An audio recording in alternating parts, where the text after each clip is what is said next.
Hello, you hear me? Do Yes, you sir. hear me? Yes. Yes, sir. Yeah. Okay, good. So today we continue with our unit 3 and 4 for the listening part. But before we begin, I would like to invite some of you to share some insights that you can study or you learned from the online courses on Monday. Anyone want to say something? Um, Hello, I'm listening. okay. Yes, bye. So on Monday, I've learned the types of qualifications of each part of the world. It could be dignity, honor, shape, evaluate. The word I forgot the word, but for each part of the world, they um, mainly seem the qualifications for their society and becoming a global citizen. We have to um, get along with the the society. Yeah. So, do you have any application to your thinking uh, today? Does it change anything in your mind about how you see the world or how you see yourself in this community? mm, I think our society has it has the saying is what the speaker said is about dignity, but as a global citizen, I want to apply those qualifications into my life. Yeah. Okay, one more thing. So, do you think that you are a global citizen now? Yes, sir. Maybe, sir. I'm not sure, Yes or but no? but Yes or no? maybe yes, yes. What are the evidence that you can prove yourself to be a global citizen? Like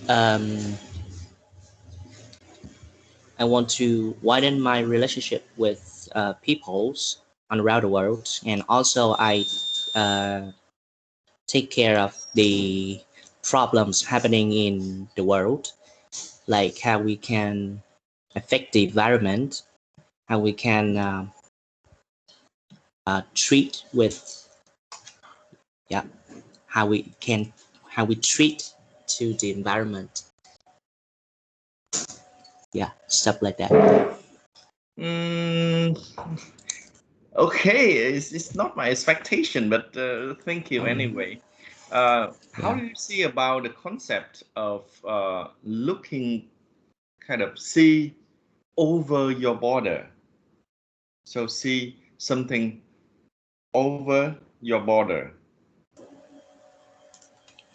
Mm, honestly, I don't see anything. You don't see anything. Yeah. Okay, thank you. Anyone else want to say something about this? Because it's very important for you to understand the concept. That's what I want you to learn.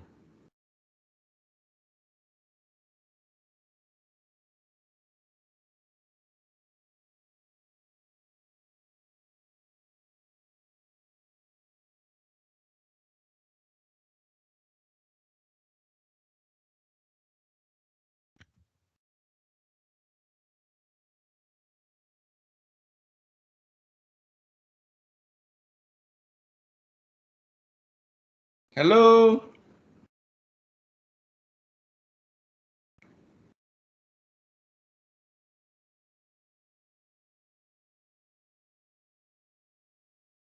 Hello? Diễm Trinh. So Absent? I'm here. Okay, why don't you answer me? Why don't you say anything? We are in a speaking class and you don't want to speak to me. Why is that? I have some ideas. I have the same ideas with Tài, but I don't think that uh, Continue. I don't think that I'm a real global citizen Why not? because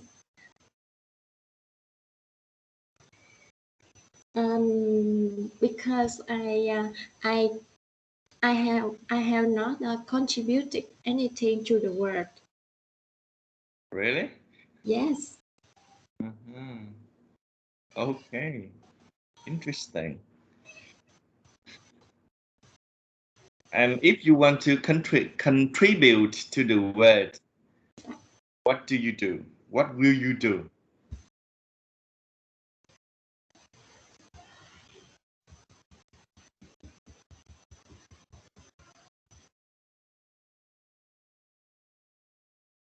Okay.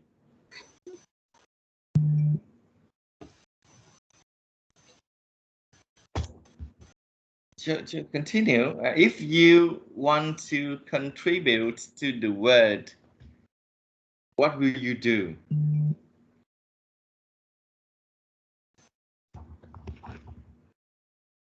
Sorry, I have not identified yet. Not identified yet.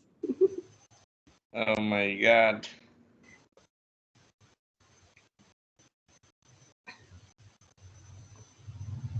Okay, so let's say anyone think that you are a global citizen, please say something.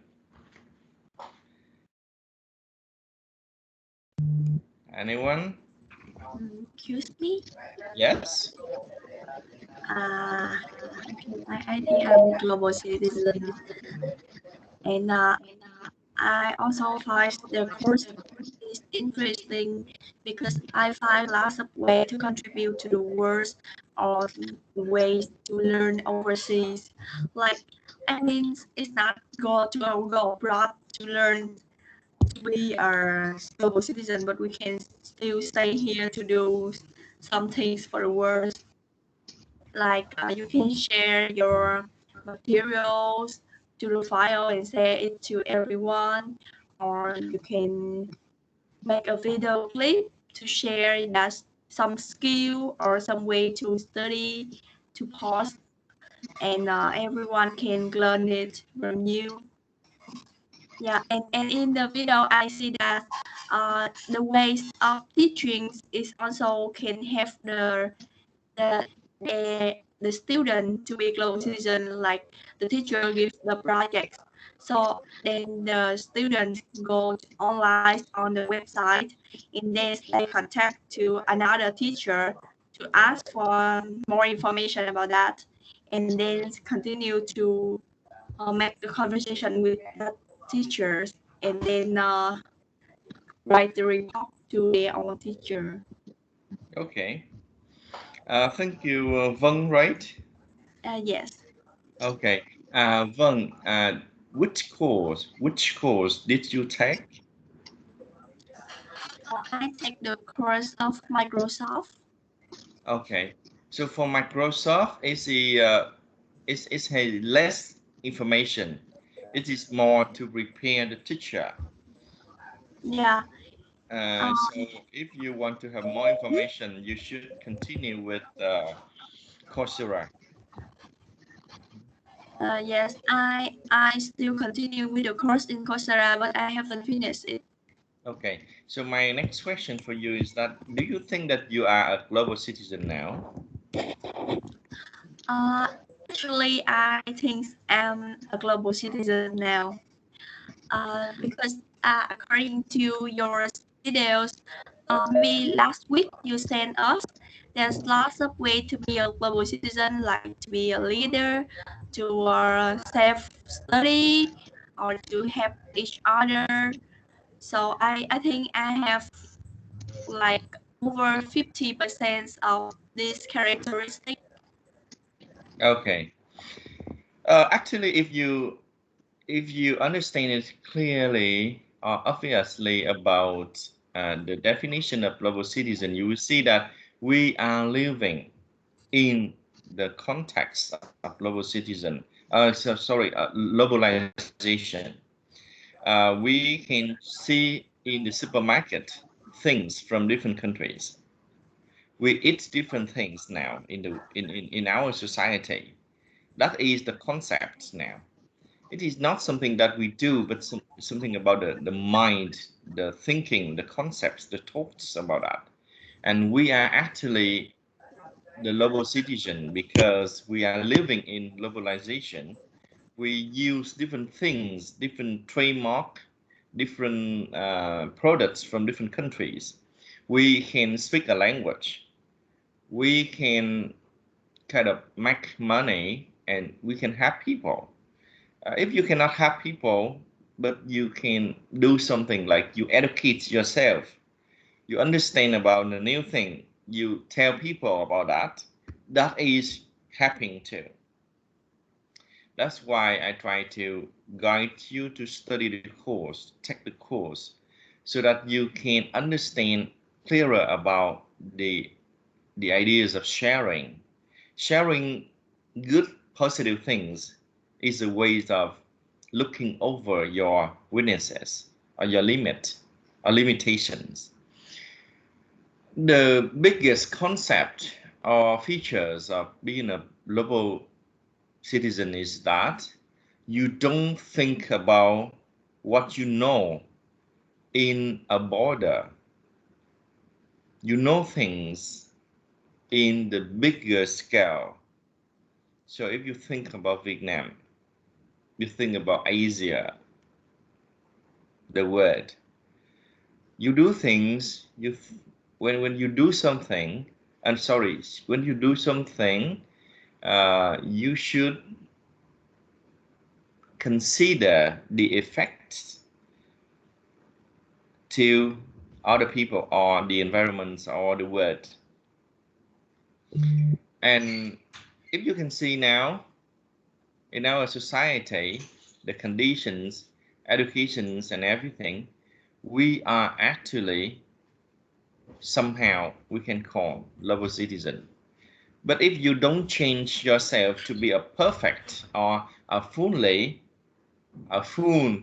global citizen, you will not be able to act as a real person with that title or with that concept. So now I want to invite Ngân. Are you here?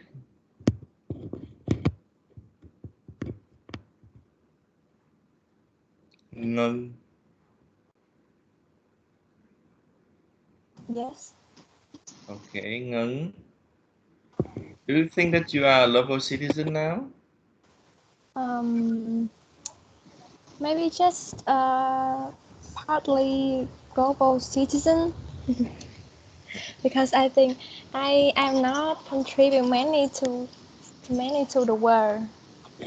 I'm just Why a not? normal student. In the future, what do you want to do? What do you want to do for living?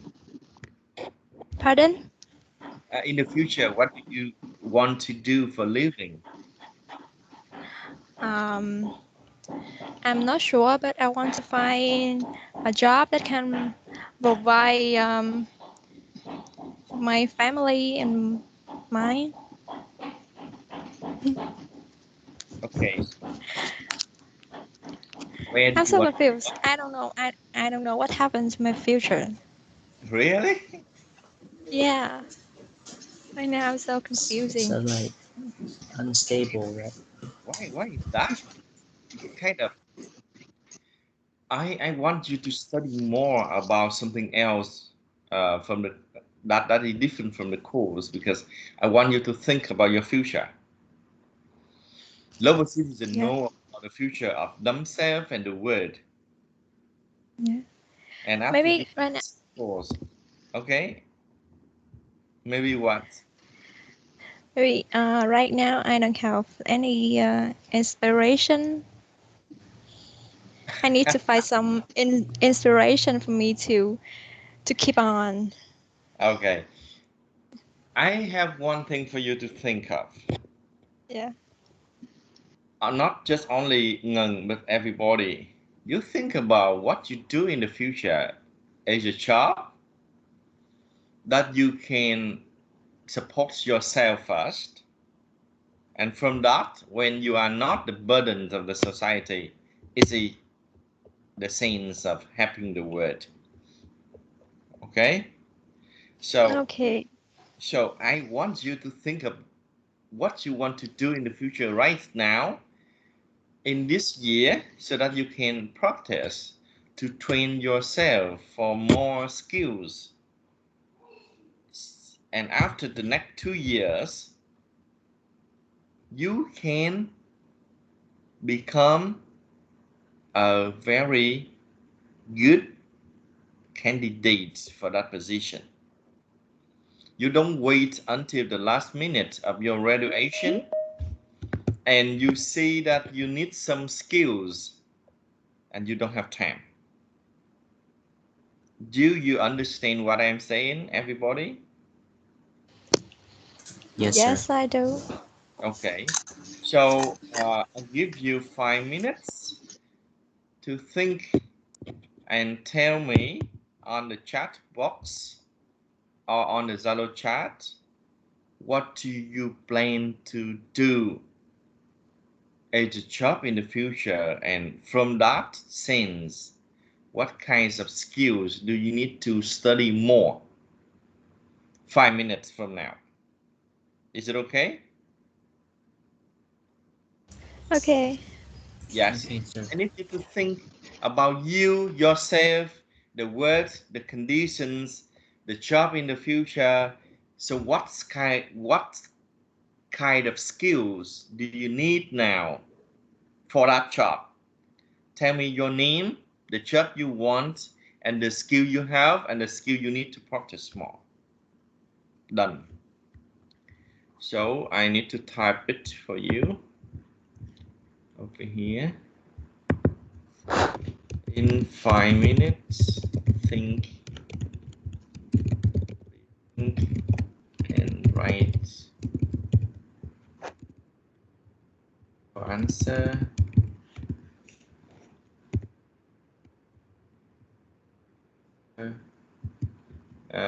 And then use Vocaro to record it with the following information. 1. Your name. 2. Your future or dream job. 3. Skill that you have. Skill that you need to practice more before graduation. Okay. Minutes. Okay. Is it clear now, everybody?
Lên nghe lớp trưởng ơi.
Okay.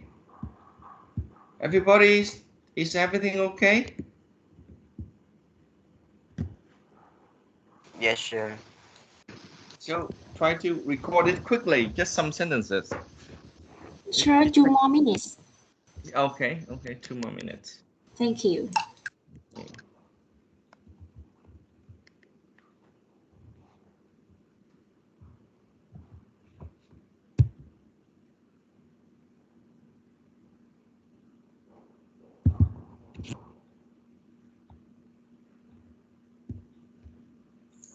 Sir, my name is Guy, and I want to talk about my future job.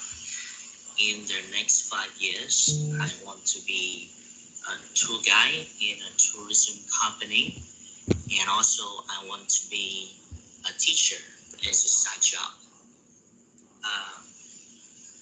Within the skills that I'm having, I think I have the skill of connect people,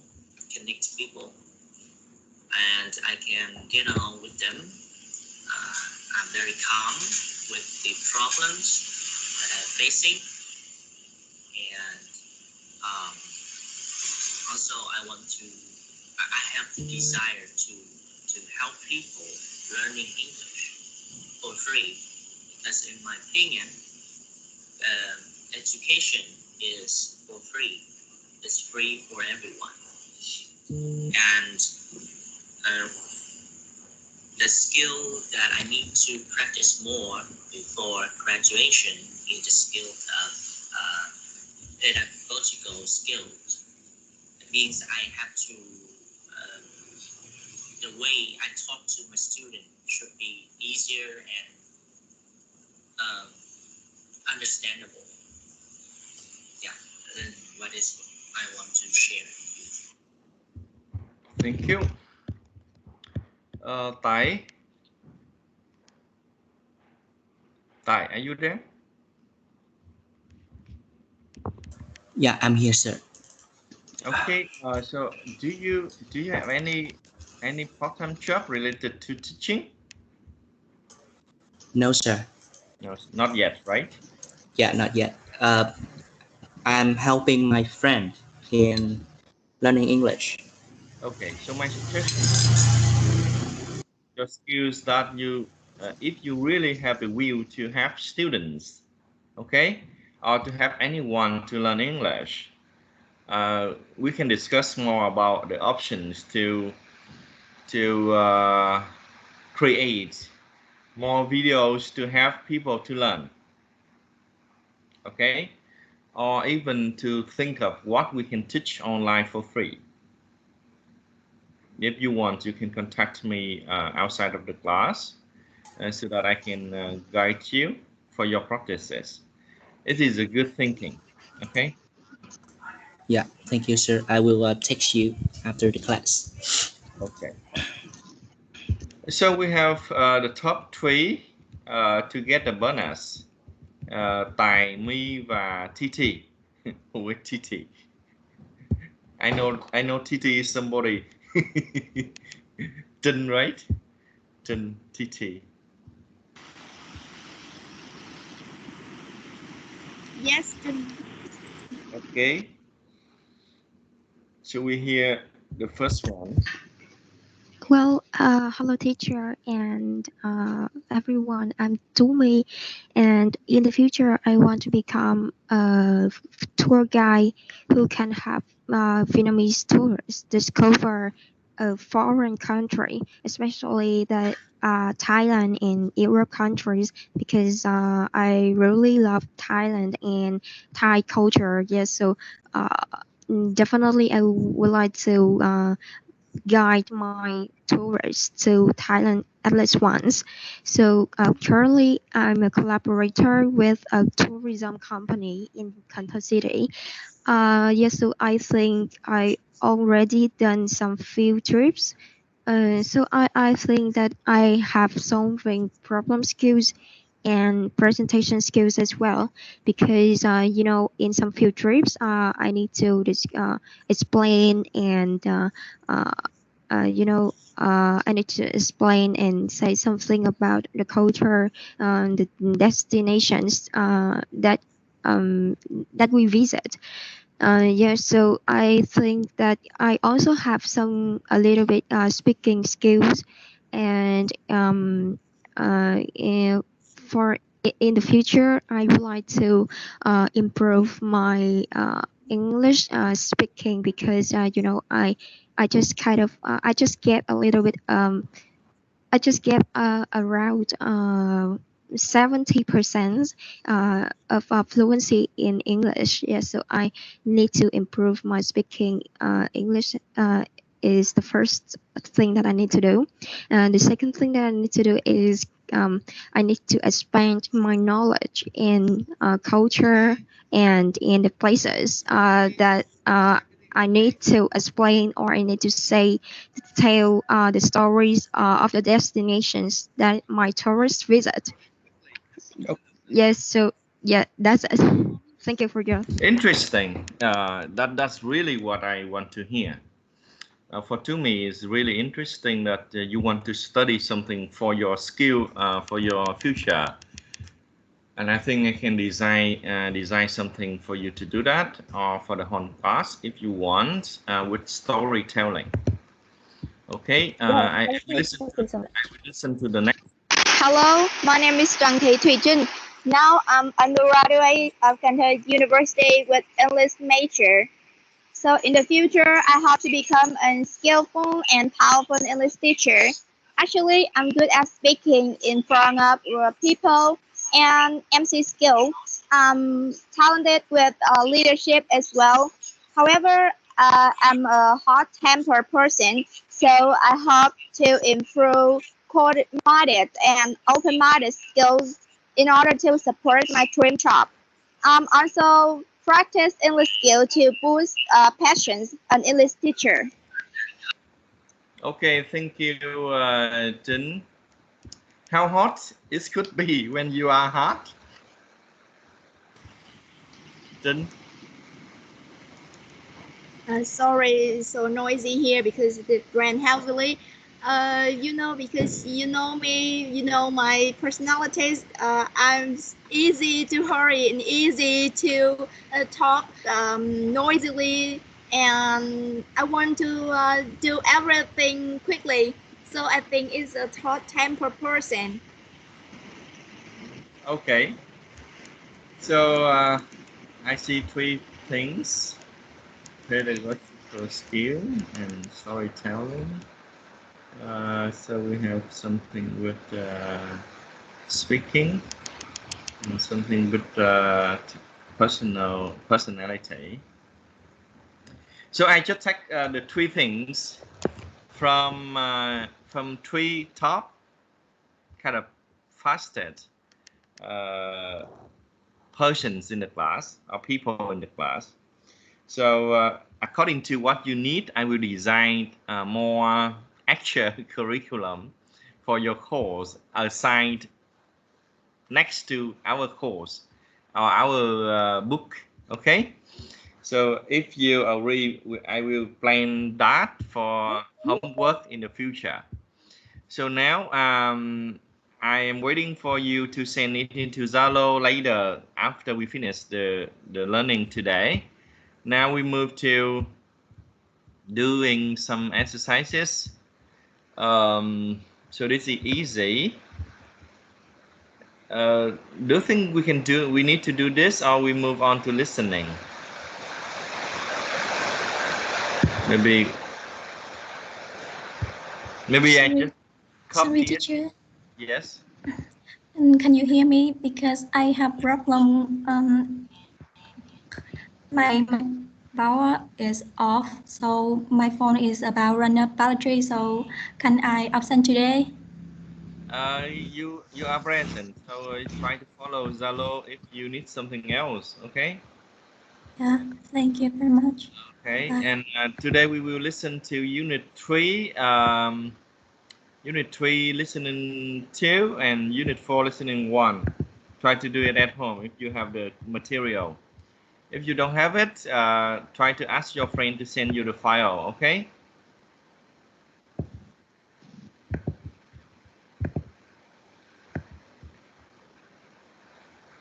Maybe she just out of battery.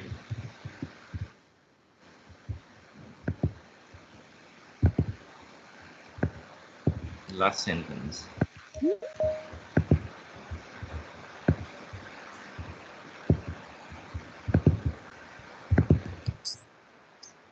So now we move to listening. Listening.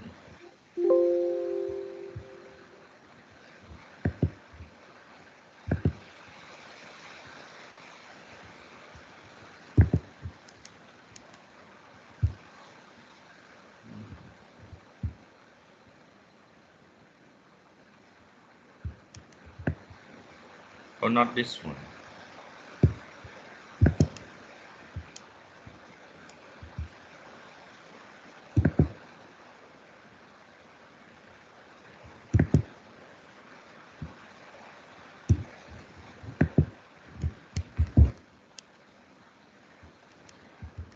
Okay, so now we listen to Unit 3. Unit 3, listening to A. Unit 3, Listening to, Activity A. So the exercise right here, listening to A. So we move to, where's A? Move to B. No, I want you to hear this one. I want you to do exercise C first. You listen and choose the correct answer. Okay.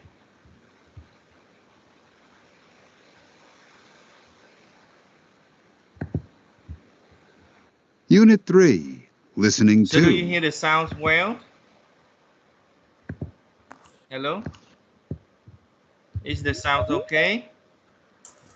Yes, Yeah. sir. No problem, sir. Okay. So now we listen to that. Unit 3, Listening to, Activity C. Last week I posted the following quotation by Sun Tzu, an ancient Chinese general. All warfare is based on deception. Hence, when able to attack, we must seem unable. When using our forces, we must seem inactive.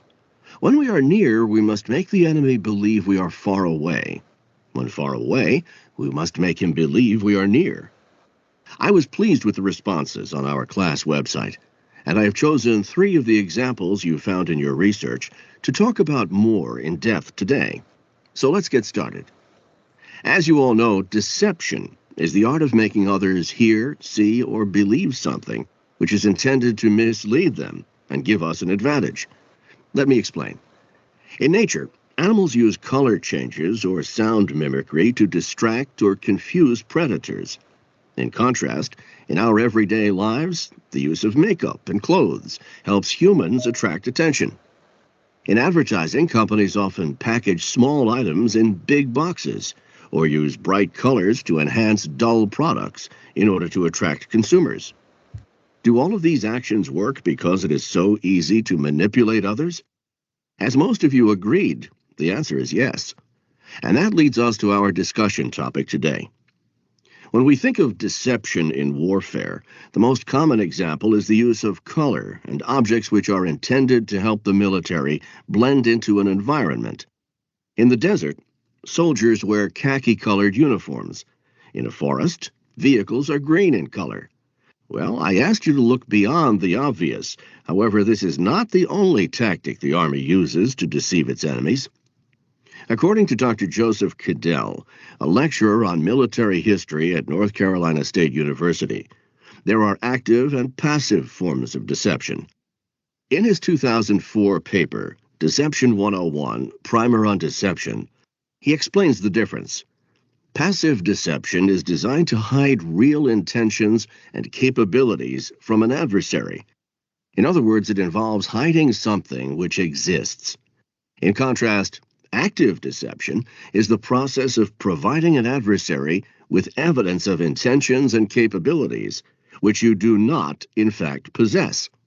That is, it involves fooling the enemy into believing something which is not true. An early example of deception that many of you presented was that of the Trojan Horse. Scholars may argue that this was merely an event in Greek mythology, described in Virgil's epic poem The Aeneid, and later in Homer's Odyssey. But actually, historical evidence has emerged of this conflict between the Trojans and the Greeks, sometime between the 12th and 13th centuries BC. Odysseus was the leader of the attack and the creator of the Trojan horse. Many acts of deception are involved here. First, Odysseus ordered the construction of a large hollow wooden horse, inside of which Greek soldiers hid. Second, the Greek fleet pretended to sail home in defeat, but the boats were really nearby, ready to attack Troy. Third, when the Trojans looked suspiciously at the horse, and some argued that it was a trick, the Greek warrior Sinon told them that the Greeks had left the horse as a gift for their victory. To further convince the Trojans, Sinon said they had to take the horse into Troy in order to please the gods. In the end, the Greek soldiers snuck out of the horse at night, the Greek ships returned to fight, and Troy was defeated. Do you agree that Cadell would classify these as passive acts of deception? Jumping ahead to the 18th century, one of you wrote about how deceptive the first U.S. president, George Washington, was when battling the British in the American Revolution for independence. Aware of the strength of the British troops, Washington utilized deception in many of his operations. He created false documents and allowed them to fall into British hands. In order to keep the British from having accurate knowledge of his troop size, Washington purchased more supplies than necessary, constructed fake military facilities, and ordered the setting of extra campfires, all to create the illusion of a greater and stronger army. In order to misdirect attention from the movement of his troops south from Rhode Island, Washington planted information that he was going to attack New York City. While the British were distracted and concentrated their efforts on defending New York, Washington's troops crossed the Delaware and continued on to Yorktown, where the battle signaling a turn in the war was fought. Which category of deception would Washington's actions fall under? Active, right?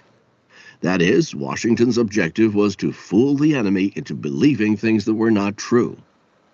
The last example we have time for today got the second highest number of comments from students.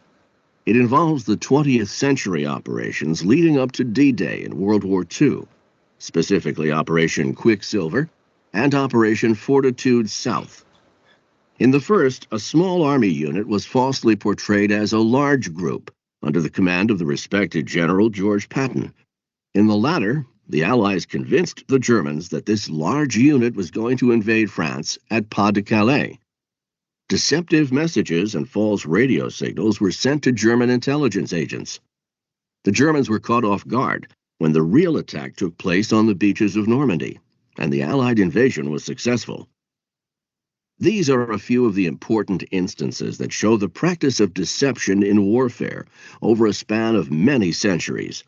They show examples of Sun Tzu's recommendation for troops to look unable when they are able, to appear inactive when they are not, or to seem far when they are near. My question for you to ponder after class is this. With the modern technology we have today in the 21st century, do you think battles are still fought using such deceptive devices? Okay.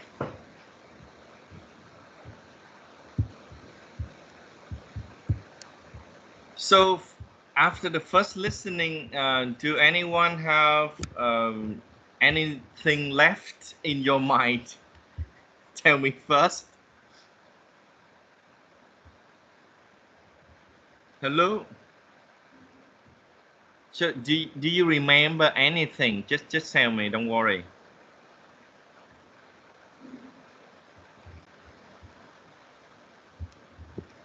Do you hear me, everybody?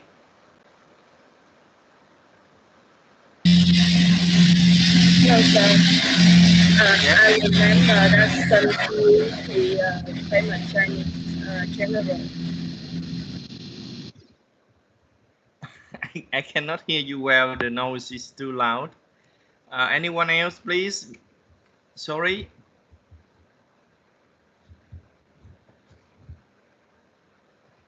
I remember that people using deception or illusion in war strategies. Yeah. Yes. And what is the case? A Rick, the Trojan War and George Washington and something in World War II. I remember that. Yeah, it's very useful, right? Okay. Any I guess of so. you know well about the Trojan, right? War or the horse? Yes, I know Yes. it. Right. Yes. Can you share with the class? In English, Yeah, for sure, right? there was a war between the Crete and the Rome, I guess. I don't remember. And the reason that they caused the war is stupid.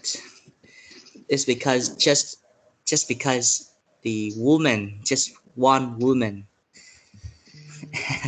and the Crete, yeah, they make a camouflage in the big horse, and they give it to the Troy, and the Troy citizens thought that this is the gift of a god, of their god, and they brought the horse into the tower, the castle. No, yeah, and at night the Romans came out and they killed everyone in the Troy. That's it. That's something I know like that too. I know Yeah. some similar to that too. But there are many reasons behind because it's either myth. We just look at what people tell us and we learn. We don't know well about the situation for sure, so we cannot discuss much about that. Now we go back to the exercise. The reason for playing the sound so that you can listen again if you check the video, because this kind of sound you will not have it on the. I cannot download it. You understand what I say? So this kind of sound we cannot have it for you to do the exercises. So if you have the answers, try to take the answers on the Zalo chat from 1 to 8, okay?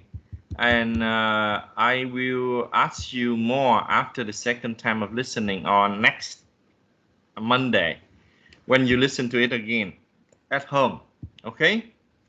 So now we move on to, I will not correct it now. You can type the answer on Zalo and you can listen again to check it, and we can discuss it on Monday if you want.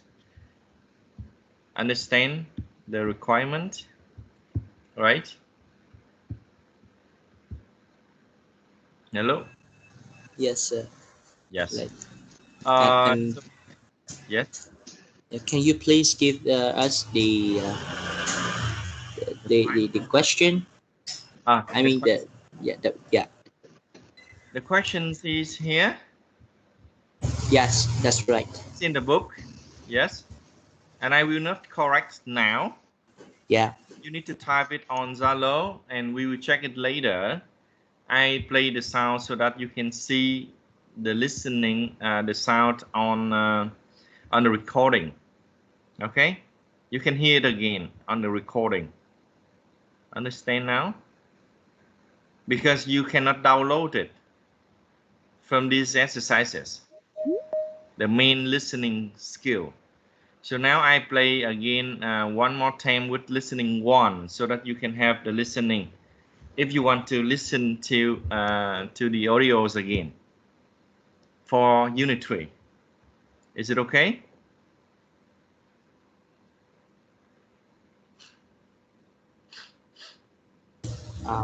I think we don't need to do that, sir. I can.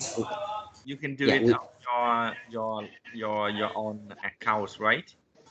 No, we can listen to it one more time on the recording.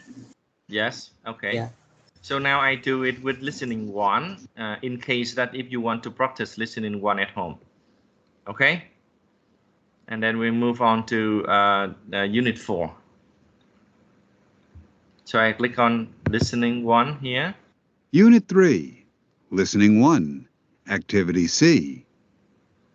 In the ruthless world of survival, the battle for life and death takes on infinite forms. The endless struggle to eat and avoid being eaten has created weapon and defense systems that are continuously changing. The balance of power in nature is continually shifting. Sometimes it favors the hunter, and sometimes the hunted. Those that are best at the game escape from the very jaws of death. Adapting is necessary for survival. As conditions change, availability of food and water, temperatures, the presence of predators, both animal and human, animals must change to meet the challenges or die. Both weather and landscape play a part in how animals adapt. Those that live must be well suited to the demands of the environment. For example, the brown feathers of the ptarmigan, a bird about the size of a pigeon that lives in Europe and North America, make it almost invisible to predators. But the feathers serve another purpose as well. They protect the bird from the extreme cold by keeping its body heat next to its body, as well as keeping the cold air out. The ptarmigan also grows long white feathers on its feet for the winter, which act like built-in snowshoes. Undoubtedly, the feathers also provide effective camouflage, a disguise that helps the ptarmigan hide from predators by matching the color of its environment. When the snow disappears, so too do the white winter feathers of the ptarmigan. Its summer outfit, speckled gray and brown feathers, is well designed to suit the environment that is now free of snow. The young ptarmigans are in special need of good camouflage, since they cannot fly as well as the adults. They must protect themselves from predators by crouching and hiding among the rocks, moths, and wildflowers. Camouflage is virtually all the protection they have in the rocky landscape of the Pacific Northwest. An even more elaborate survival system is found among the leaves of the oak tree, home to a variety of birds and a small, unimpressive-looking moth. In the springtime, the moth lays its eggs on the underside of the leaves, where they are less likely to be found by any hungry passers-by. When the caterpillars hatch, they begin a dangerous journey. Those that survive make straight for the oak tree's flowers. As they feed hungrily upon the flowers, they absorb the chemicals within them. This triggers a startling transformation. Quite literally, the caterpillar is what it eats. It can mimic the flowers superbly, even imitating the movement of the flowers in the spring breeze. Camouflage allows many of the caterpillars to mature safe from predatory birds. But the story doesn't stop there. In the summer, another set of caterpillars is hatched. By now, the flowers have fallen and the caterpillars feed on the leaves instead. But there are different chemicals within the leaves now that set off a completely different reaction. This time, the caterpillars take on the appearance of the oak twigs rather than the flowers. To its great advantage, the same species has shown a striking capacity for variation. Adaptations can be remarkably specific to the environment. A praying mantis looks dangerously out of place on the forest floor, easy pickings for any nearby predators. But a disappearing act takes place when the mantis reaches the flowers of the Asian orchid. So closely does it resemble its surroundings that the other insects sometimes search for nectar on its body. Those that do may pay for their mistake with their lives. The unbroken reaches of the desert seem to offer little in the way of protection or places to hide. Even here, though, natural selection has resulted in some very effective adaptations. The desert snake can transform itself from obvious to almost invisible in the sand, where it then hides in wait for potential prey. A lizard is no match at all for the deception of the snake. The sandy bottom of the ocean floor can also hide its inhabitants. The Caribbean flounder, a fish whose flat body is the color of the ocean floor, makes good use of the seabed to hide from view. Only its eyes are left exposed to sight a likely meal. Its looks may be unusual, but they work superbly in these surroundings. The pressure of natural selection, or survival of the fittest, is an irresistible force shaping all of nature. Those individuals who live to reproduce pass on their useful traits to succeeding generations. This is the essence of adaptation. As a general rule, the more closely you match your environment, the better your chances are of surviving. The genetic combinations that result in camouflage like this, as well as the behaviors passed on from parents to offspring by example, are the product of an unknowable number of hits and misses. Successful techniques and features live on in future generations, and unsuccessful ones necessarily pass away. It is one of the true miracles of nature.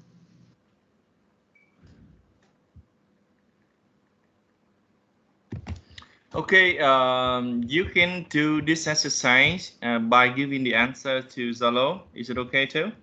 I will check when most of you give the correct answer or not correct answer. So when you give the answer, I will give you the correct answer. We don't check it online here. We save time for doing more exercises. You can watch the video later. Okay, thank you. So one more thing for listening skill examples, and then we move on to exercise 3. Unit 3, listening skill. Examples. The chameleon, a type of lizard, changes its skin color to match its background. The animal most famous for its ability to camouflage itself is the chameleon, a type of lizard.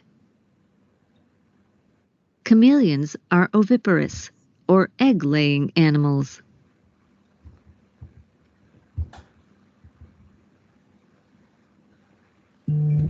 That's all. That's everything. Okay, so that's on the file for this section.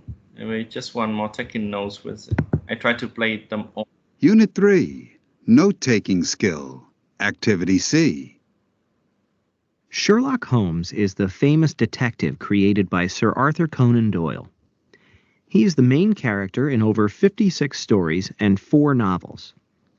Holmes uses disguises when he wants to fool others into thinking he is not Sherlock Holmes, the detective, so he can more successfully investigate crimes.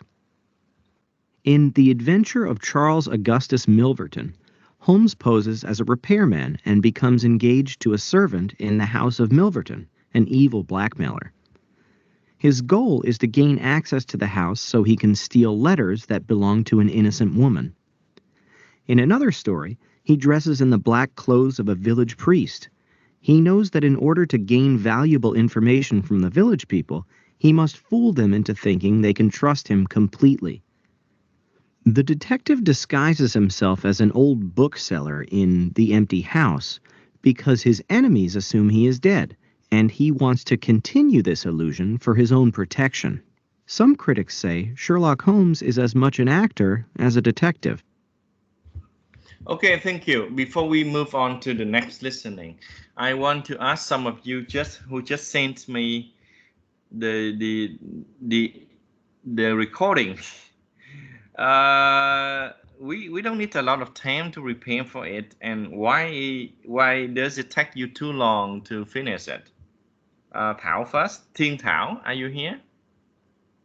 Dạ em thầy ơi, em lưu hồi nãy giờ rồi nhưng mà em có công việc, em đi xuống á thầy, rồi xong rồi em dọn dẹp khúc này tại mẹ em yêu cầu rồi em mới gửi á thầy. Okay. Busy at home, right? Sorry, because Sorry, I sir. spend more time to think and to write and prepare. It's not necessary. Okay, when I ask you something to do it immediately, you need to do it immediately. And when I need to do something with a lot of time to like thinking time, at that time I require something else. For this one, just say what you have in mind. How about you, Thị Bình? I've saved it. I saved it many minutes, but and then you play the listening, so I have to listen the listening 3, and then I send my recording late. Sorry about that. No, it's not a big problem. I just want to check if you have problem with thinking and give direct feedback or immediate answers. Okay? Yeah, it's my immediate answer. Okay. If you have problem, I need to think of some other exercise, some kind of exercises to help you improve. But if you do not, it's okay. Okay? Thank you very much. You just get distracted. So I see the point. How about Black Diamond? Black Diamond. Who's that? Black Diamond. Here's Diễm Trinh, sir. Diễm Trinh. Diễm Trinh. Diễm Trinh. Diễm Trinh ơi. Ok. Hoàng Thảo Vi. Hoàng Thảo Vi. Vi. Okay, so your friends are not here too. So thank you. So we move on to listening to exercise, to listening 1 of Unit 4 is very interesting, so that's why we need to discuss more and focus more on this in the rest of time. Okay, so we move on to Unit 4, sorry, and we move to listening 1. Okay, so in this listening, we are listening to a report about the campaign to humanize the coffee trade, and it addresses an issues in global concern for product consumed in almost every country. So now we listen to it and we check. Before we listen, you can do some predictions. So coffee production in small villages is usually not controlled by the farmers themselves. Do you think it's correct or not? Or is that the information about the recording, about the audio? The second one and the third one. Anyone want to say something about preview listening A? Hello, everybody. Where are you?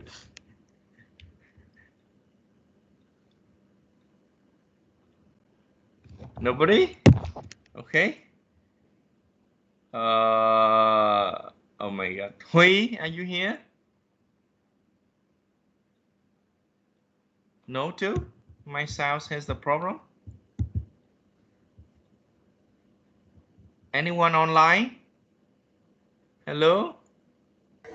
Hi. Yes. You? About a review, Yeah. I Okay. choose the third. The third one, coffee. The third one, yes. Less than 1/10 of the money from the beans that are sold in other countries. How about the first and the second? Why don't you think that will be mentioned in the speaking?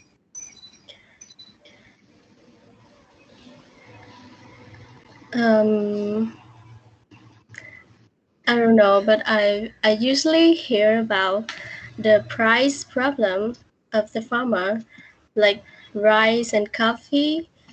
So I choose the third one. Mm-hmm.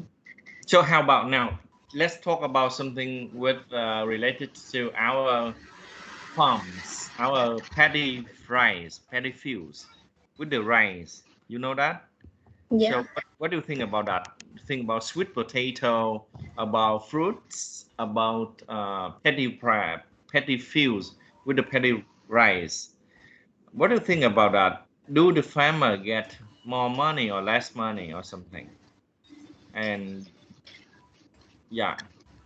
I think the farmer will get less money because the trader and the farmer is the basics of the purchase chains, and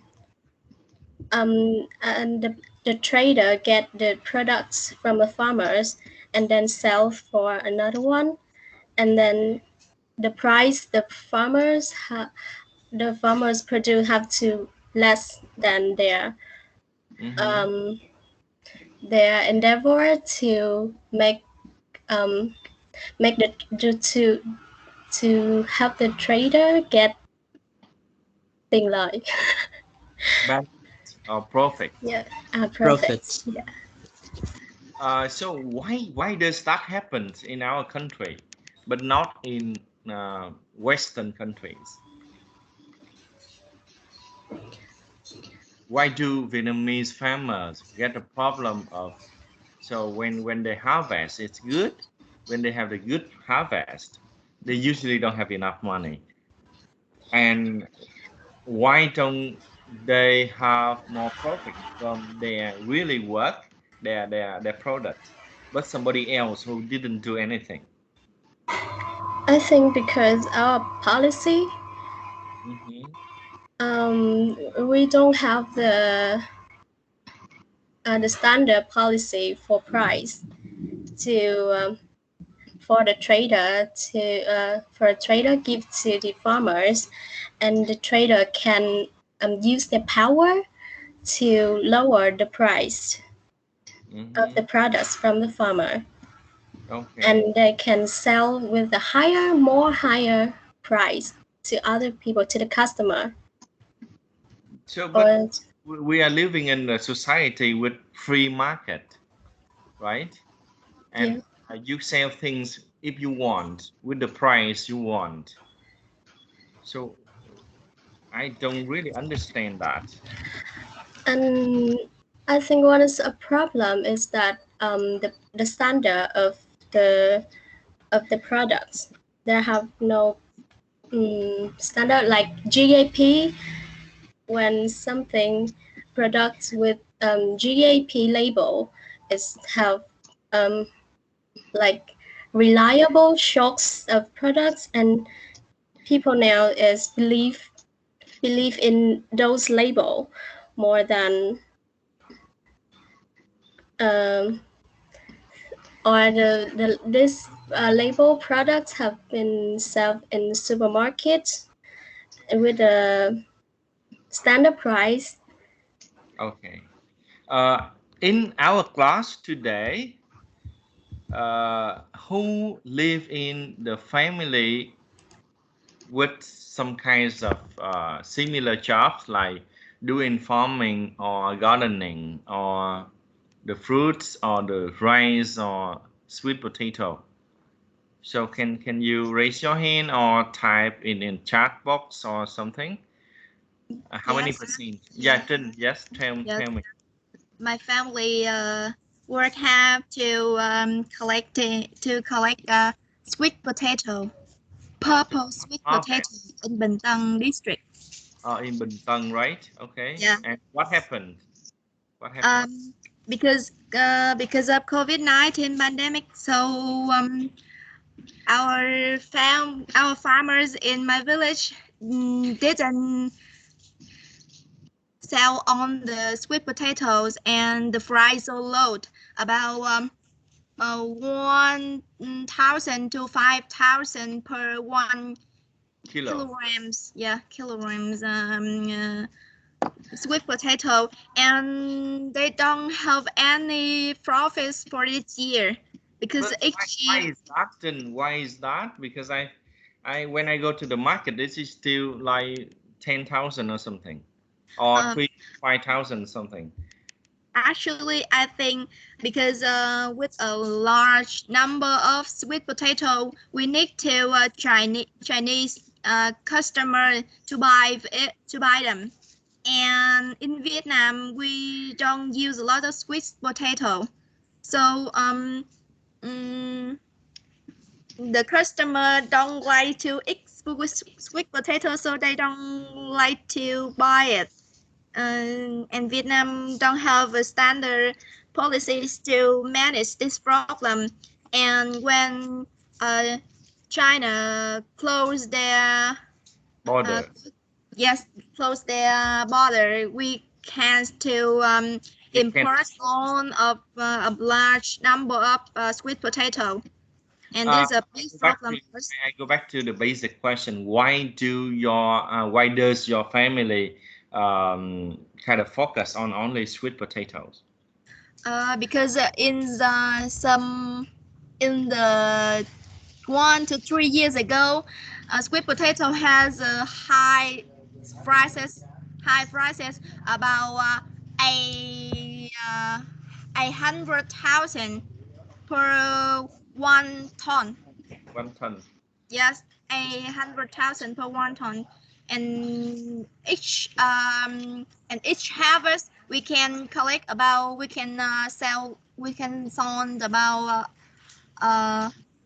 60 tons. It's a large number of money we can earn. So everyone, especially farmers, want to grow sweet potato to earn a lot of money. Then yes, we have 800,000 per ton. It means only 800 đồng per kilo. 800.000 trên 1 tấn. No, because each ton in Dạ thầy làm bởi vì bán cái tạ ở trong ủa sorry thầy ơi, con nói là cái tạ chứ không phải cái tấn, con nói lộn. So it Dạ, means tạ. 100,000 for 10 kilo, right? Dạ. So it's been 80,000 a kilo. Okay. So because of the profits in the past, and many families try to farm more, kind of to do more with to plant more sweet potato. Yes. Okay. Yeah.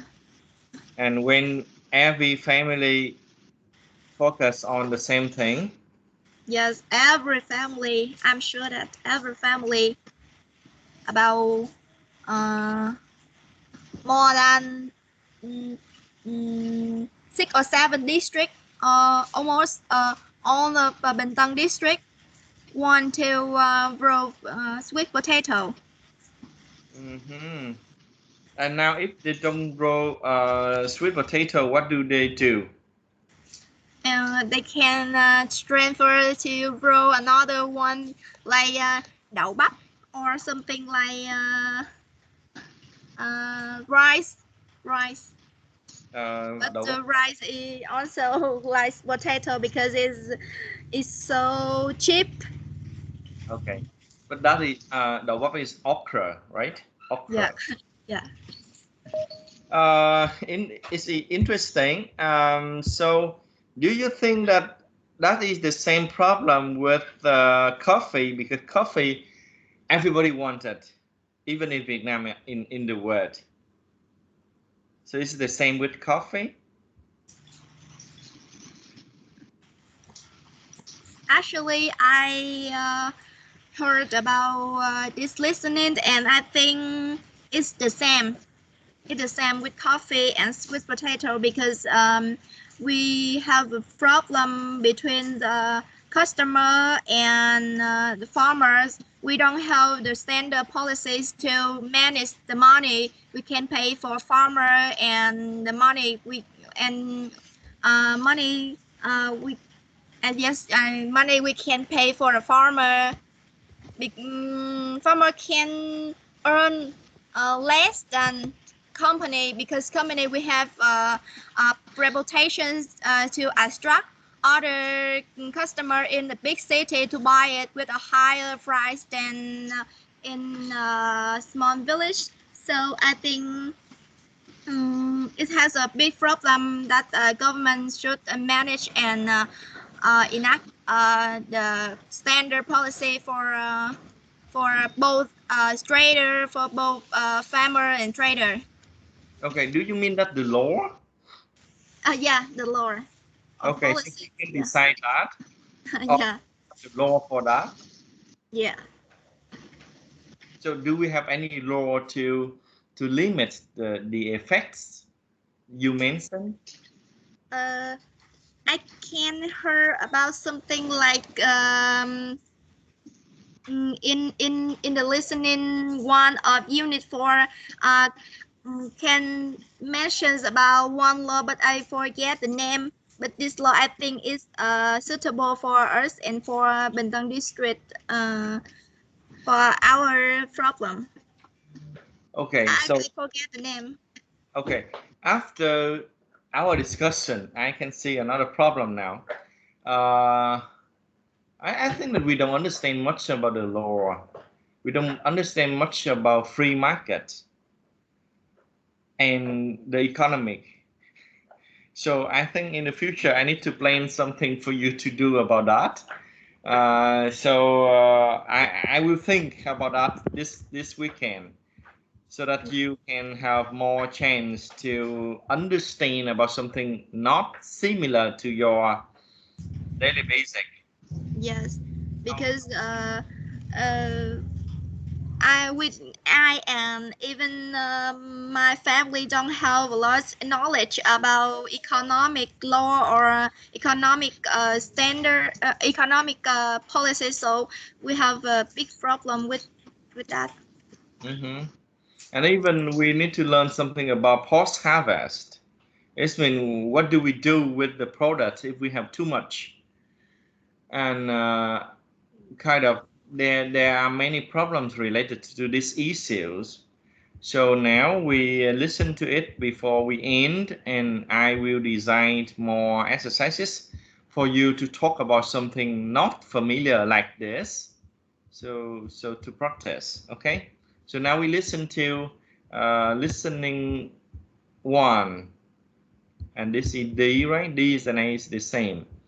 So I played it so that you can do it again at home if you want, and send the answer to Zalo chat. And don't worry if I check it. Unit 4, Listening 1, Activity D. Be honest.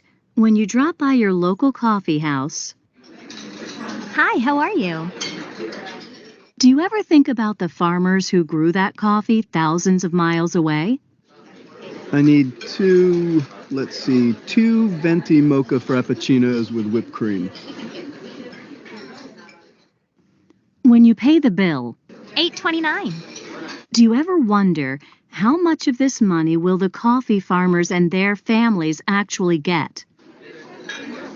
What can I get for you? An international network of activists wants you to start thinking about it because they say they've figured out a simple way that you can affect the global economy and transform the lives of farmers. Look for coffee with a special label marked Fair Trade. With Part 3 in our special report, here's American Radio Works correspondent Daniel Zwerdling. Let's go right to coffee country. Let's head to the mountains of Guatemala. They grow some of the best coffee you can drink. It's late afternoon. The sun's already sinking behind a peak, and farmers are shuffling back down the slopes after a whole day picking beans. Some lead pack horses. They're mangy animals. You can count every single rib. The farmers tie the reins to trees next to the village warehouse, and they unload their burlap sacks. A lot of farmers can't afford a horse. One man staggering down the dirt path. He's lugging more than 50 pounds of coffee on his own back. My interpreter translates. Sometimes we do 100 pounds or more. You come here sweating, really sweating. You don't have to be an economist to see that growing coffee here doesn't buy much of a life. Picture the farmers' homes on the hillsides. They're shacks. The floors are bare dirt. There's no running water or electricity. The outside walls are thin wooden planks, and it gets cold here up in the mountains. The world's coffee prices go up and down, depending partly on supply and demand and speculation by big investors. But these farmers are stuck in poverty. They sell their beans to local businessmen, whom they derisively call coyotes. And the coyotes pay them less than 50 cents per pound. At that price, the farmers can barely make a few $100s a year. Entonces, porque para producir un quintal de café sale caro. I mean, to produce coffee, it's expensive. It's a lot of work, and sometimes we can't even cover costs. Could I ask all of you something? Do you know how much somebody like me pays for your coffee when I go to my local coffee shop in Washington, D.C.? No lo sabemos. No, we don't know. So I tell them that foreign stores typically sell Guatemalan coffee for at least $9 per pound, compared to the 50 cents they get for growing it. And the farmers just stand there, looking puzzled. Then one of them pulls a calculator out of his pocket. It's so dirty and scratched you can hardly see through the screen. And the interpreter helps him convert dollars into local quetzales. The farmers gasp when they hear the price. They're just amazed of how much a consumer pays for it, and they keep just saying 6,600 something quetzales. It's like they're repeating it over and over again. It's an enormous difference from what they actually get. It's a huge amount of money. These farmers are the poorest and most powerless part of the global coffee trade, and it's a massive industry. The world trades more coffee than any commodity except petroleum and illegal drugs. But the farmers say they don't know what happens to their beans once they sell them to the coyote. They don't realize that he sells them to a processor, then the processor might sell them to an exporter, The exporter ships the beans to an importer in another country like the United States. The importer sells them to a roaster. The roaster sells them to a coffee shop, which sells the coffee to you. And everybody makes a healthy profit along the way, except the small farmers who grow it. Now, activists have devised a cure that they call the fair trade system. They say it can help farmers make more money than ever before and flex some power over their lives. On a recent morning, we joined one of the system's organizers, a man named Guillermo Denaux. He's heading to a meeting with some fair trade farmers to see how things are going. And that means that his four-wheel drive car is straining to climb an insane path next to a cliff way up in Guatemala's mountains. It's the end of the world. There is no more village further away. It's impossible. A group of European activists founded Fair Trade in the late 1980s. The program spread to the United States a few years ago. And here's how it works. First, they've signed up roughly 300 groups of coffee farmers from Indonesia to Peru. They'll only sign up small family farmers who market their coffee together in community co-ops. No corporate plantations allowed. Second, they figured out how much money a typical farmer needs to support a family of 5. Decent food, clothes, kids in school, health care. And then the system basically guarantees that the farmers can sell their coffee for enough money per pound to achieve that. How? Well, the companies that sell fair trade coffee to you at your local cafe buy it almost directly from the farmers who grow it. Denaux says the network cuts out the middlemen who traditionally siphon off farmers' profits. Their whole life they depended on the intermediaries. So once you can become independent of those intermediaries, for them it's very important. Still, the Fair Trade Network can't raise all the money that farmers need just by cutting out middlemen. Consumers have to help too. You pay at least 10% extra for fair trade brands. Okay.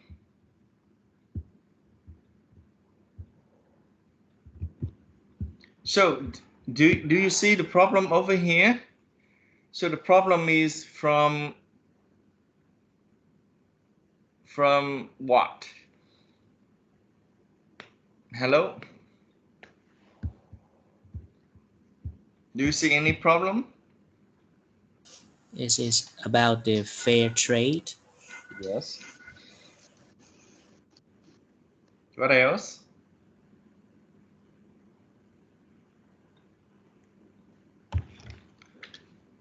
I invite, who's this? Quỳnh, Như Quỳnh.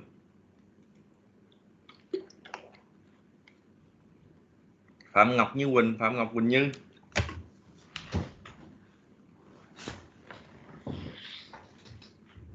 Quỳnh. Yes. Nói đi Quỳnh.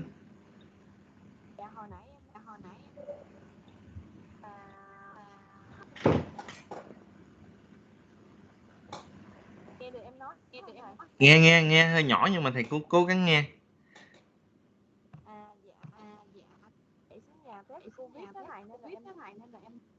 Ok, vậy có gì nghe lại sau em ha.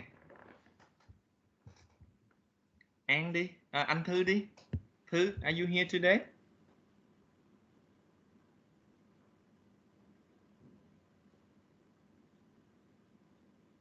Okay.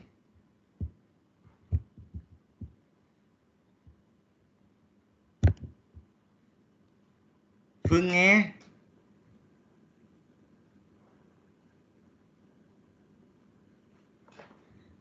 Yes, sir. Okay, nghe. So do you have anything to tell me after listening? No, sir. No, okay. Do you understand anything? Do you see the problems, or do we have similar problems?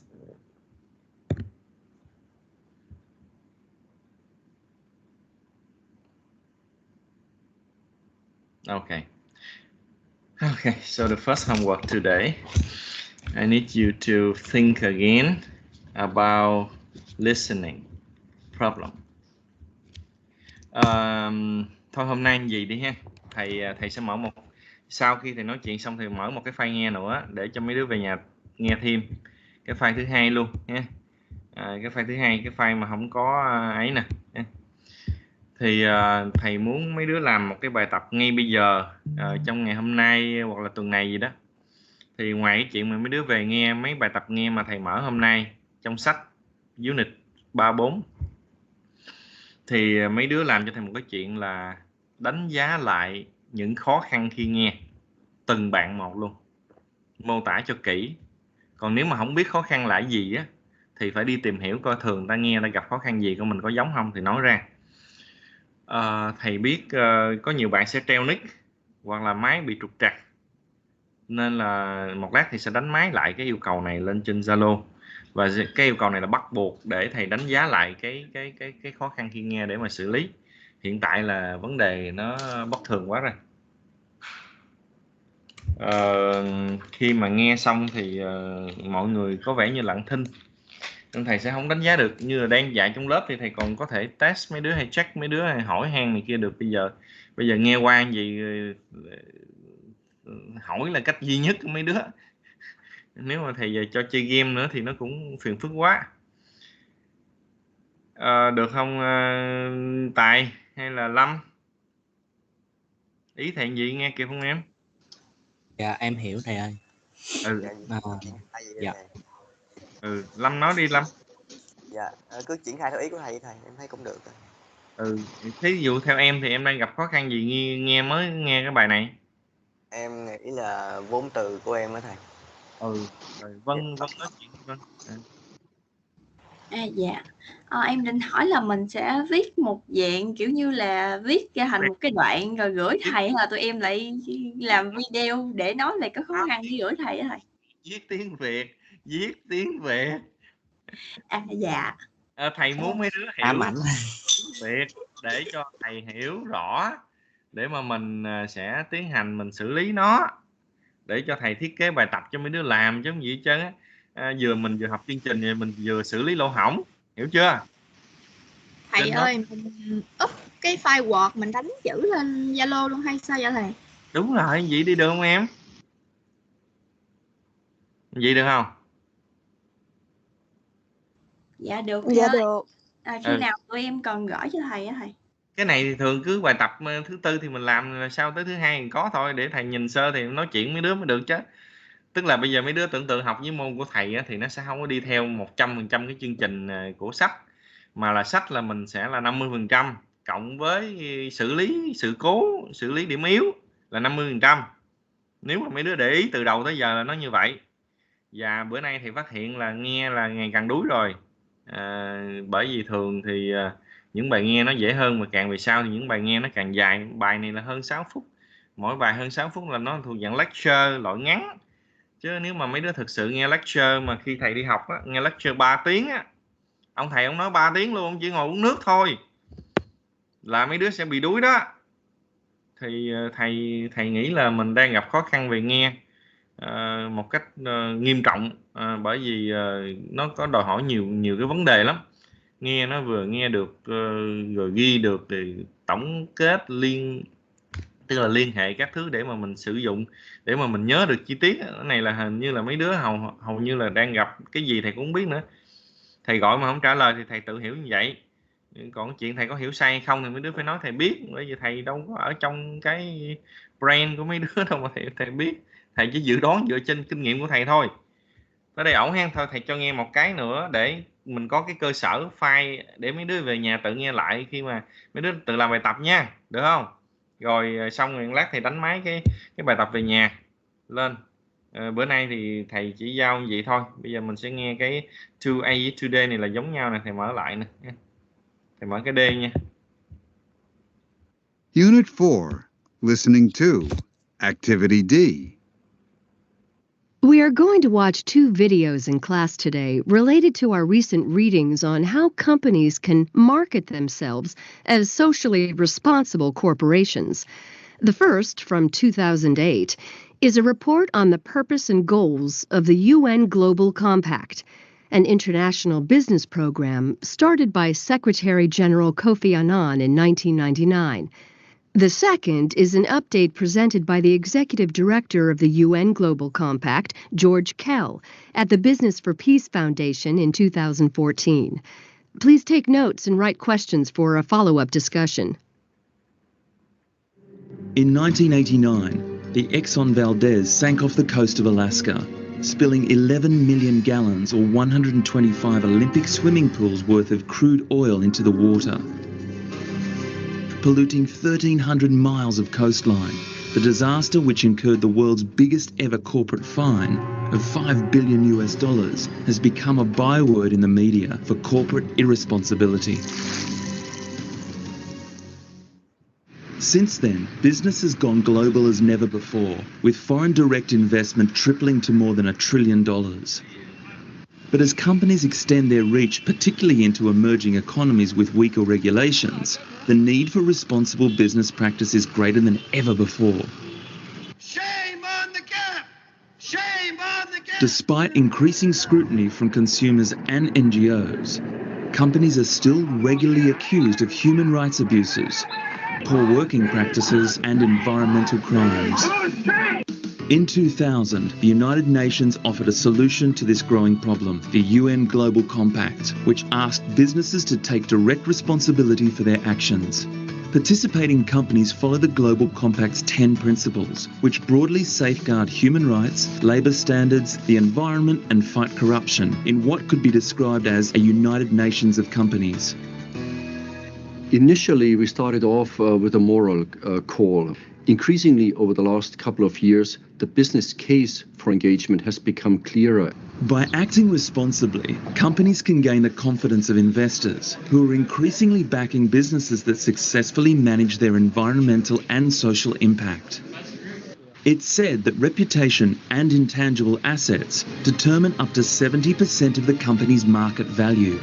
Today, Andrew Fastow, the Chief Financial Officer of Enron, has pled guilty, has admitted his responsibility, his role in the collapse of Enron. When Enron's irregular accounting practices were revealed in 2001, its share price plummeted from more than $90 to less than 50 cents.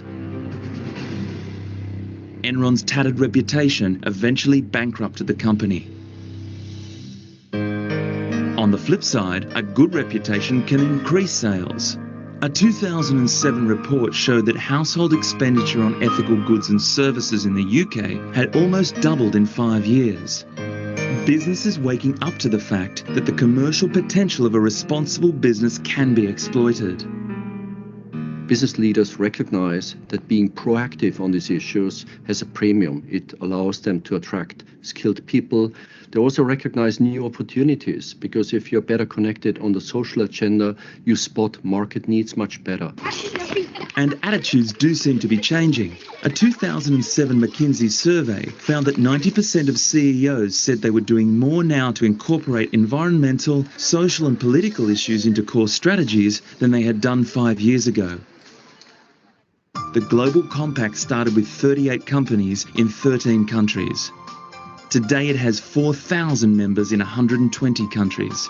The UN has put its own reputation. However, the UN remains undaunted in its ambition to gather more companies under the Global Compact umbrella and to see them working together to tackle issues such as climate change.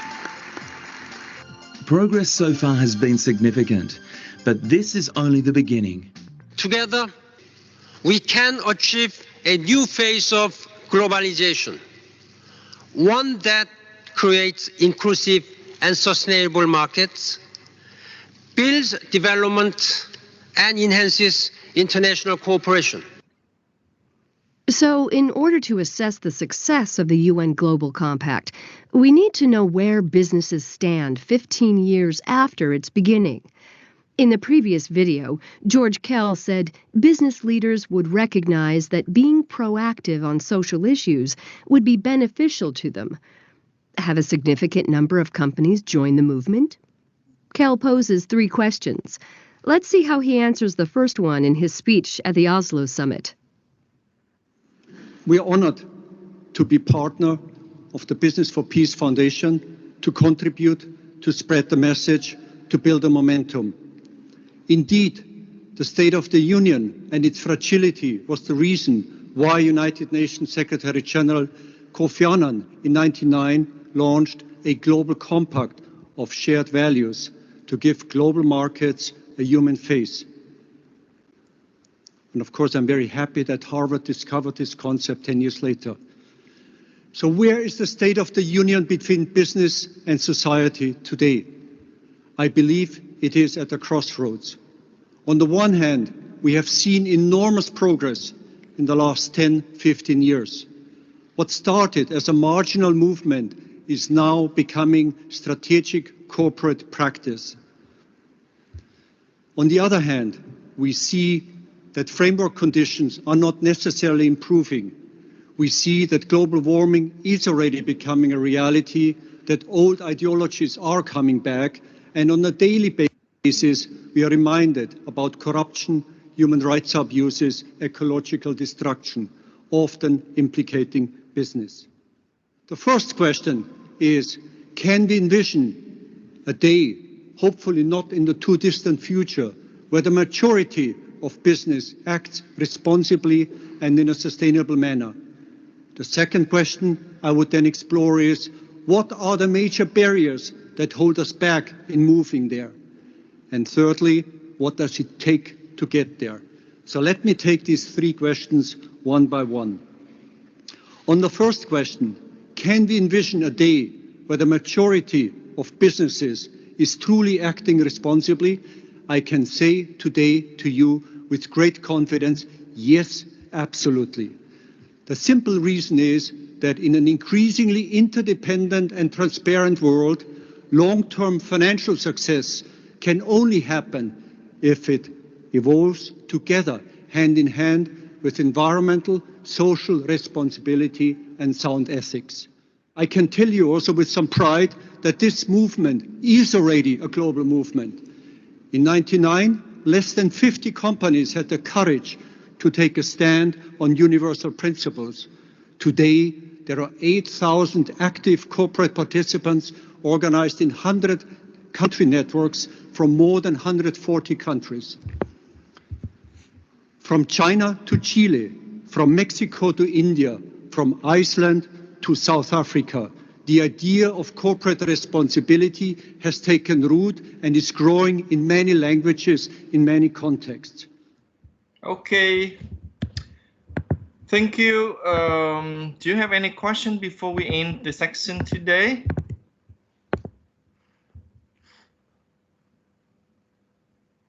Hello? Is it me you are looking for? Yeah, I know that song.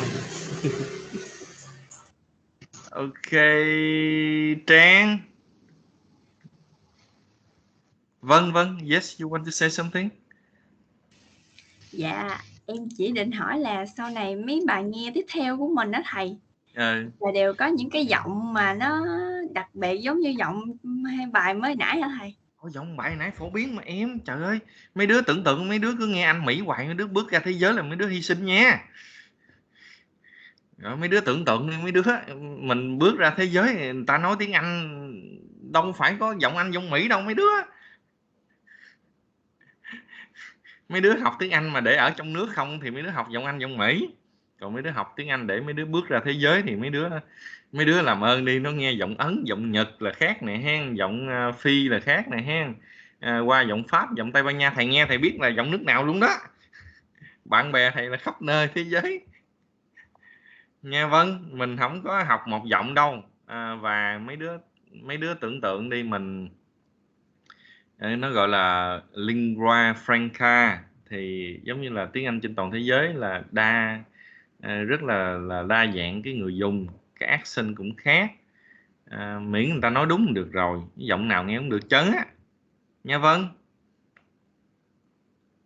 Và những cái đề thi chất lượng cao, những đề thi IELTS này kia đó, là nó đâu có cái giọng Anh, Mỹ, Canada cho mấy đứa nghe chủ yếu đâu.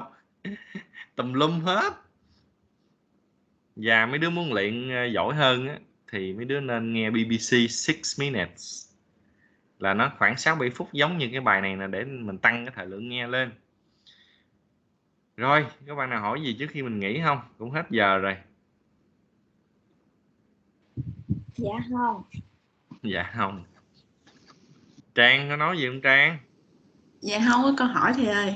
Rồi mấy đứa học làm sao mà thầy thấy gầu á, mấy đứa không chịu nói chuyện với thầy hết trơn á.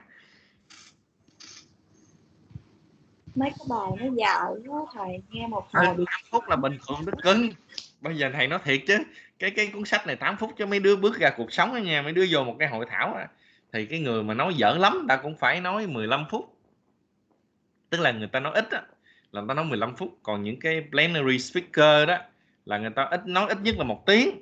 Còn mấy giáo sư mà mời tốn tiền nhiều đó, là thầy nói thiệt ha, khi mà mình bỏ rất là nhiều tiền á, để mời giáo sư về nói chuyện đó, là không có thể mà để cho ông nghỉ ngơi đâu. Là ông nói 1 tiếng rưỡi xong ông dừng ông uống nước là người ta hỏi nữa à. Kể cả là đi có tea break đi nữa thì chúng ta cũng hỏi nữa, ông nói suốt. Là coi như buổi 3 tiếng là làm ráo đó. Hiểu chưa? Nếu mà nghe được thì nó đỡ nản cái thầy, còn này chữ nó chạy nhanh quá, nghe lúc hiểu lúc không, bởi vì nó dễ nản đó thầy. Nên là vấn đề là Trang tưởng tượng hay trong đây nó có điều chỉnh tốc độ nè Trang. Đây nè Trang. Đó là lý do tại sao mình có cái speed này Trang. Hiểu không em? Dạ. Nếu mà mấy đứa có sách thì mấy đứa sẽ điều chỉnh tốc độ thấp xuống để mấy đứa nghe cho nó phù hợp. Bạn nào giỏi một chút thì điều chỉnh cao lên. Mấy đứa hiểu chỗ này không? Dạ. Ừ. Nhưng mà mấy đứa cũng phải chú ý giùm thầy. Bữa nay là thầy muốn giải quyết dứt điểm cái vụ khó gì nghe nha. Bài nghe thì không khó, mà nghe dài một chút cái nản mà thầy thấy là vấn đề nó phát sinh to rồi đó. Mấy đứa phải check lại. Mấy đứa check lại giùm thầy. Không có topic luôn tài. Nghe cái gì trên đời phải nghe được hết á. Nói chung là có nhiều cái mình không có kiến thức nền đó thầy, mình không biết nó đang nói về gì. Thì bây giờ phải tìm hiểu em ơi, mình học tới mình học trình độ đại học chứ đâu phải mình học trình độ phổ thông đâu. Nên là thầy sẽ phải thiết kế cho từng tới thêm một chuyện để thầy thắt nâu lại là phải có đổ nền cho mấy đứa, đổ nền một đứa một chủ đề nha, đứa một chủ đề theo về tập phụ đó, rồi thầy sẽ cho tìm hiểu về real market này kia hết. Free market, trời ơi, sống trong xã hội mà bây giờ không biết cái gì điều phối xã hội nó chết rồi mấy đứa. Vậy nha, thôi bữa nay mình nhiêu thôi, rồi bữa sau thầy thiết kế bài tập tiếp và thầy sẽ làm việc với mấy đứa. Thầy sẽ gửi bài 5 bài 6 vào tuần sau, bởi vì tuần này coi như mình chỉ xong bài 4 thôi, được chưa? Rồi bài tập project thì cứ làm dần dần nha, cuối tháng sau hết hạn nha. Ok, au revoir, à bientôt. À bientôt. Au revoir, monsieur. Monsieur.